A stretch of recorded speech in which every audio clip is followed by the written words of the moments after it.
আমার তো রক্ত পড়ছে প্রতি মিনিটে মিনিটে। আমাদের তো কোনো কষ্ট নাই, স্বৈরাচার পালাইছে, এতে আমি শান্তি। আমি সবার নিচে পইরা যাই, তখন পুলিশেরা আমারে একবারে সই করে শুট করে, আমার এই হাত পইরা যায় স্যার।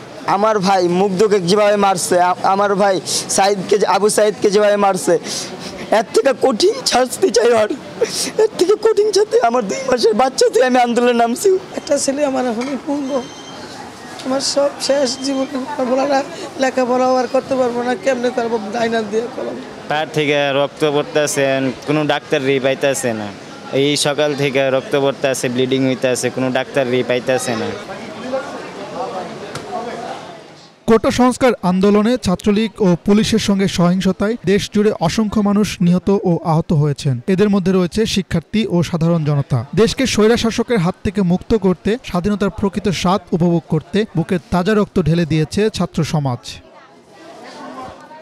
গত 5 আগস্ট শেখ হাসিনার পদত্যাগের দাবিতে সারা দেশ থেকে লাখো লাখো মানুষ গণভবনের দিকে রওনা হলে ভয়ে দেশ ছেড়ে পালান 5 বারের সাবেক প্রধানমন্ত্রী। তার পদত্যাগের ফলে দেশের পূর্ব আকাশে ওঠে নতুন সূর্য। অভিযোগ আছে, ছাত্র আন্দোলন ঠেকাতে গণহত্যায় মেতে ওঠেন হাসিনা। আন্দোলনরত ছাত্রদের উপর নির্বিচারে চালানো হয় গুলি, রাবার বুলেট, টিয়ার শেল। এসব ঘটনায় মৃত্যুবরণ করেছেন অনেকেই, আবার অনেকেই গুলির ক্ষত শরীরে ধারণ করে পড়ে আছেন হাসপাতালের বিছানায়। দেখা যায় আমাদের উপরে যখন আক্রমণ করতেছিল, তখন আমি ওই জায়গায় অবস্থান নিয়েছিলাম।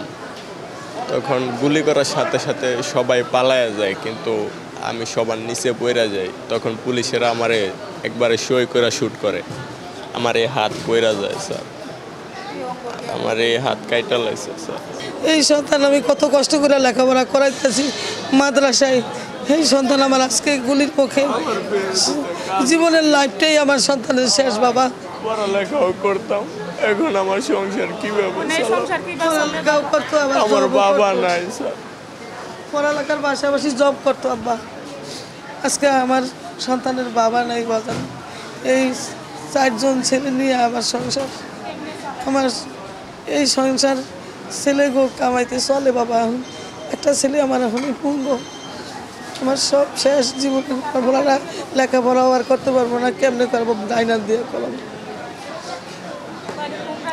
আমি এই দুঃখে আছি বাজান, আমার ছেলেটার হাত রাখাইতে গেছে না, জন্য আমার কলিজাটা ছিটে গেছে। গুলিটা আমার ফার্স্ট যে গুলিটা লাগছে, ওই গুলিটা লাগছে হচ্ছে আপনার পুলিশের গুলি।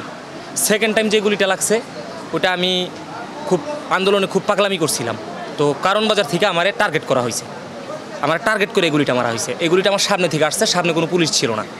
এটা নিশ্চয়ই ছাত্রলীগ যুবলীগ এরাই করছে, আমলীগের সক্রিয় কর্মীরা। হ্যাঁ, দ্বিতীয় গুলিটা আমার ভাই মুগ্ধকে যেভাবে মারছে, আমার ভাই সাইদকে, আবু সাইদকে যেভাবে মারছে, এর থেকে কঠিন শাস্তি চাই। আর এর থেকে কঠিন শাস্তি। আমার 2 মাসের বাচ্চা থেকে আমি আন্দোলনে নামছি, শুধু নামছি। আমি মরে গেলে আমার বাচ্চা দেখতো কে? তারপর আমি আন্দোলনে নামছি। আমার হাজার হাজার ভাইদেরকে গুলি করছে, 11 জনের হাড্ডি ভেঙে গুঁড়ো গুঁড়ো হয়ে গেছে। আমি দাঁড়াতে পারবো কিনা জানি না, বা নাড়াতে পারছি না। আমি দিন আনি দিন খাই, আমি চলাচলের উপযোগী কবে হবো জানি না। আমি কোনো দিকে না থাকি, আমি দেশের জন্য নামছিলাম, কোটার জন্য নামছিলাম, যাতে কোটাটা করে, কিন্তু মানে নাই, এই সরকার মানে নাই। হাসিনা পালাইছে, কিন্তু দেশটা একদম জলে দিয়ে গেছে, একদম ডুবাই দিয়ে গেছে। প্রায় 20 দিনের সহিংসতায় গুলিবিদ্ধ হয়ে জীবন দেওয়ার পাশাপাশি অঙ্গহানি হয়েছে অনেকের। তাদের এই আত্মত্যাগের বিনিময়ে ছাত্র জনতা পেয়েছে কাঙ্ক্ষিত বিজয়। এই বিজয়ে হাসপাতালের বিছানায় পড়ে থাকা মানুষগুলোর অনুভূতি কি? আওয়ামী লীগের লোক 10 নম্বর ঘেরাও করে রাখছে, ওদিক যেতে দেয় না। তারপর ওরা দাওয়া পাল্টা দাওয়া করছে, ওদের দাওয়া নিতে আমি পড়ে যাই, আমার হাড্ডিটা ভেঙে গেছে। এখন আমাদের মনে আনন্দ পাওয়া গেছে, কিন্তু মনে অনেক আনন্দ যে আমরা স্বৈরাচার বিদায় করেছি। এটা অনেক খুশির বিষয়। আর আমরা যেটা চেয়েছিলাম সেটা সম্পূর্ণ শেষ করতে পারছি। তারপর যে বিছানায় শুয়ে আছি, এখন কোনো আফসোস নেই। এখন দেশ স্বাধীন হতে আমি ভালো আছি, দেশ মুক্ত হয়েছে, স্বৈরাচার থেকে মুক্ত হয়েছে, আলহামদুলিল্লাহ ভালো আছি। আমার তো রক্ত পড়ছে প্রতি মিনিটে মিনিটে, আমাদের তো কোনো কষ্ট নাই, স্বৈরাচার পালাইছে, এতে আমি শান্তি। এটা ভাই অনেক ভালো লাগছে। এটা মনে করেন আমাদের অনেকেই অনেক কথা বলছে, আমার দাদা নানারা দেশ স্বাধীন করছে, আমরা নাকি কিছুই পারি না, আমরা শুধু নাকি মোবাইল টিপি। তো সেটার প্রমাণ আমরা দিয়ে দিছি ভাই। আর সবথেকে বড় কথা হচ্ছে ভাই, আমি ধন্যবাদ জানাই সর্বস্তরের মানুষকে যে এর মতো জালিম সরকারে যে রাখার জন্য চেষ্টা করছে তারা জাহান্নামী ভাই। দেশের সাধারণ মানুষের ট্যাক্সের টাকায় কেনা অস্ত্র আর গুলির আঘাতে আহতদের জাতীয় অর্থোপেডিক হাসপাতালে যথাযথ চিকিৎসা হচ্ছে না বলেও অভিযোগ উঠেছে। সেখানে বিনা চিকিৎসায় মারা গেছেন অনেকেই।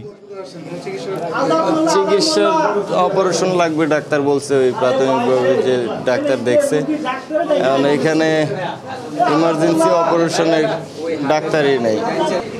এই আমি মসজিদে দিকে যাইতে আসছিলাম, পরে আমার গুলি করছে, আমার সামনে 6 জন মারা গেছে। পরে মনে করেন আমার গুলি লাগছে, মানে একজন থেকে ছিদ্র হইয়া পরে আমার এনে গুলি লাগছে। এখন আমার পা থেকে রক্ত পড়তেছে, কোনো ডাক্তার পাইতেছে না। এই সকাল থেকে রক্ত পড়তেছে, ব্লিডিং হইতেছে, কোনো ডাক্তার পাইতেছে না। আমার তো এদিক তো অনেক কষ্ট হইতেছে, মানে আমার আব্বু খুঁজতেছে, একটা ডাক্তারও পাইতেছে না। আমি সকালবেলা আসি, আইসা দেখি যে রোগী মানে রক্ত চলে না। আমি নার্সের বললাম, নার্সে বললো রক্ত চলে না, ওটিতে বলেন। ওটি থেকে বলছি ওটি বলেন, নার্সের বলেন। হ্যাঁ মানে হেলা ঠেলে ঠেলা ঠেলি। পরে আমি বললাম যে শরীর মূল সব সাদা হয়ে যেতেছে, এটা তো বাঁচতো না, আপনারা এরকম গুরুত্ব দিতেছেন না কেন, আপনারা হেলামি করতেছেন। তারপরে হেরা দুজনে কান্দাকানি করিয়া পরে একজনে ডাইকে নিয়ে আসলো। আমি আমার রোগী যদি কোনো মারা যায় তাহলে আমি মেডিকেল নামে মামলা করবো, ঠিক আছে। উনি কি করছে, তাড়াতাড়ি করে অক্সিজেন লাগায় তাড়াতাড়ি ওটিতে নিয়ে গেছে। ওটিতে নেওয়ার পর আমার ডাকছে, আমি দেখে বুঝে বলেছি যে মারা গেছে। ওনাদের বুঝতে দিন। তারপরে আমরা বলছি আপনি বাইরে দাঁড়ান, এটা হাট বন্ধ হয়ে গেছে, আমরা দেখতেছি, চেষ্টা করতেছি, কিন্তু কোনো চেষ্টা করবো, এর আগেই মারা গেছে। সরকারি চাকরিতে মুক্তিযোদ্ধা কোঠা পুনর্বহলে গত 5 জুন রায় দেন আদালত। এরপর 6 জুন আদালতের রায় বাতিলের দাবিতে ঢাকা বিশ্ববিদ্যালয়ে শুরু হয় বিক্ষোভ। সেই বিক্ষোভ সারা দেশে ছড়িয়ে পড়লে 36 দিনের মধ্যে পতন হয় আওয়ামী লীগ সরকারের। হাসনাত জুবায়ের, বাংলা ভিশন, ঢাকা।